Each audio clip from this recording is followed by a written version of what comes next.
Hello everyone, hopefully आप लोग बहुत ज़्यादा बढ़िया होंगे। मैं हूं आपका होस्ट शेफ धीरज और आज इस वीडियो में मैं आपको सिखाने वाला हूं 10 इंपॉर्टेंट रेस्टोरेंट फार्मूलाज के बारे में। 10 ऐसे फार्मूला जो कि आपके रेस्टोरेंट, होटल या किसी भी फूड बिजनेस की जांच करने या उनको कैलकुलेट करने के लिए बहुत ज़्यादा ज़रूरी है। होपफुली आप लोगों को हमारा ये जो नया फॉर्मेट है सिखाने का, आपको स्लाइड्स के द्वारा वो बहुत ज़्यादा पसंद आ रहा होगा और आप वीडियोस को शेयर करेंगे अपने फ्रेंड्स के साथ। तो चलिए स्टार्ट करते हैं। सबसे पहला है वो है हमारा कॉस्ट प्राइस, और जितने भी मैं आप लोगों को यहाँ पे बताने वाला हूँ 10 फॉर्मूले, सबका मैं यहाँ आपको एक एक एग्जाम्पल भी आपको मैं यहाँ पे देने वाला हूँ। तो सबसे पहले हमारा कॉस्ट प्राइस मतलब लागत मूल्य, किसी भी चीज को बनने में कितना पैसा लगता है उसको हम लोग कैलकुलेट कैसे करेंगे। जैसे यहाँ पे है हमारा कॉस्ट प्राइस। तो कॉस्ट प्राइस के लिए क्या होगा, हमारा रॉ मटेरियल की कॉस्ट, जो भी हम लोग सामान लगा रहे हैं, कच्चा जो माल की लागत है वो हमको लिखना है।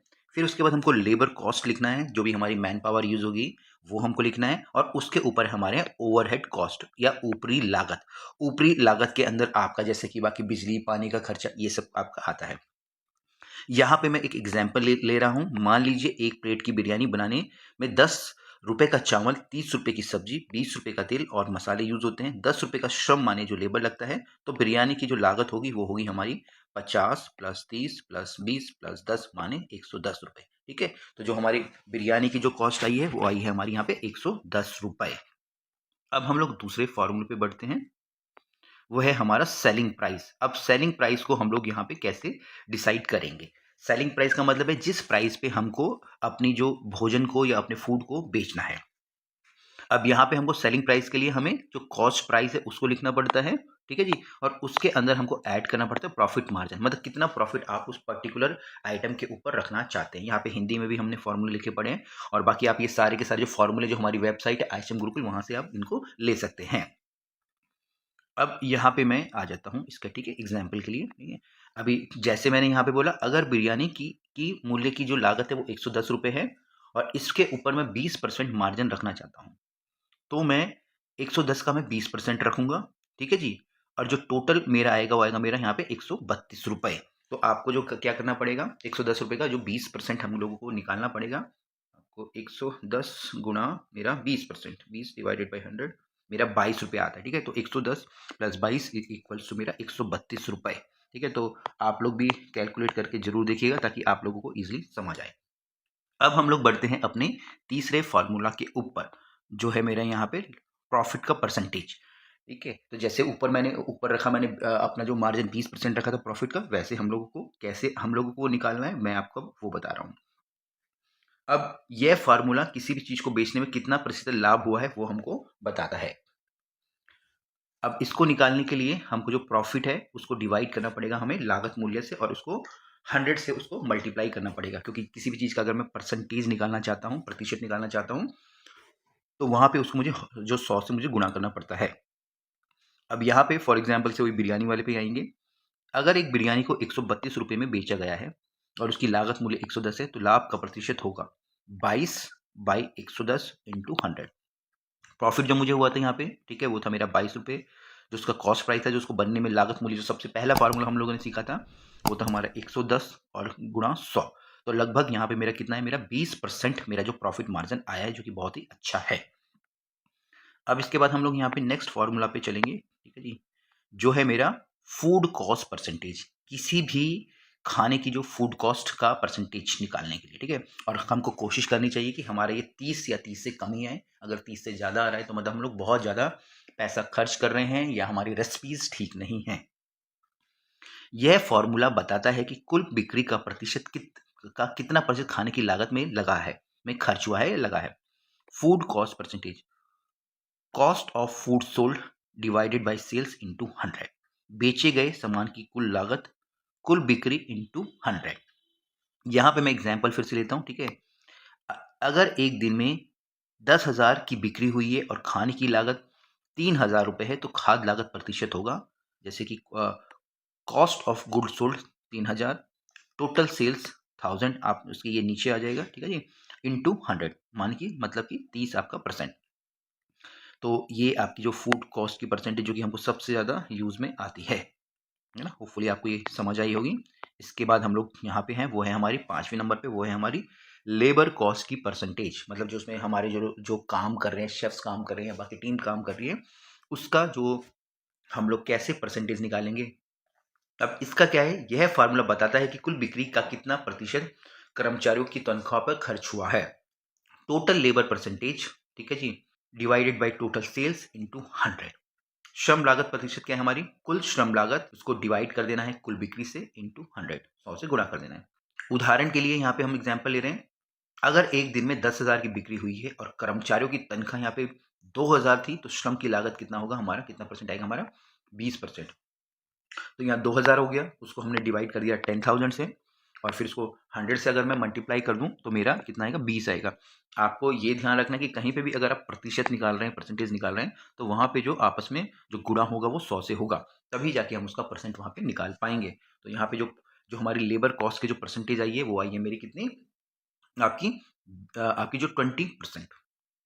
अब हम लगभग आधे करीब हम लोगों ने फॉर्मूले सीख लिए हैं। इसके बाद जो नेक्स्ट फॉर्मूला पे हम लोग आ रहे हैं, वो है हमारा ग्रॉस प्रॉफिट, या फिर हम लोगों को, जिसको हम लोग अगर प्योर हिंदी में बोलूंगा तो सकल आपका लाभ। यह फॉर्मूला बताता है कि बिक्री में से लागत मूल्य घटाने के बाद कितना पैसा मुझे बता। Gross profit total sales minus cost of good sold, इसको हम लोग कॉग्स भी बोलते हैं, COGS, ठीक है। और यहाँ पे हिंदी में लिखा है कुल बिक्री माइनस बेचे गए माल की लागत। अब यहाँ पे मैं एग्जाम्पल एक उदाहरण ले रहा हूँ, अगर एक दिन में 10,000 की बिक्री हुई है और बेचे गए माल की लागत 4,000 थी, तो सकल लाभ मुझे यहाँ पे कितना हो रहा है, वो मुझे यहाँ पे 6,000 का हो रहा है। 10,000 में से मैंने माइनस कर दिया है कितना, 4,000, तो 6,000 रुपये का मेरे को यहाँ पे जो ग्रॉस प्रॉफिट मुझे यहाँ पे हो रहा है। अब इसके बाद मेरा जो है नेट प्रॉफिट, मतलब कि एक्चुअल में मेरे पास कितना मेरे को जो लाभ हुआ है। यह फॉर्मूला बताता है कि सभी खर्चों को घटाने के बाद कितना पैसा मुझे बचा। तो नेट प्रॉफिट होता है gross profit minus operating expenses, शुद्ध लाभ जिसको हम लोग बोलेंगे सकल लाभ माइनस परिचालन व्यय। अभी जो सकल लाभ कौन सा था, जो कि हमने 6ठे नंबर पे हम लोगों ने यहाँ पे सीखा था। अब यहाँ पे हम लोग उदाहरण पे आ जा रहा हूँ मैं यहाँ पे, ठीक है जी। अब अगर सकल लाभ, अगर मान लीजिए जो मेरा यहाँ पे जो प्रॉफिट था वो 6,000 था, ठीक है जी, जो ग्रॉस प्रॉफिट मेरा 6,000 था, और परिचालन व्यय मतलब जो मेरा डेली ऑपरेटिंग कॉस्ट है, जिसमें मेरा रेंटल वेंटल ये सब कुछ कुछ आता है, बिजली हो गया, पैकेजिंग वैकेजिंग ये हो गया, वो 2,000 है। तो शुद्ध लाभ मेरा यहाँ पे क्या होगा, 6,000 माइनस 2,000 मतलब 4,000।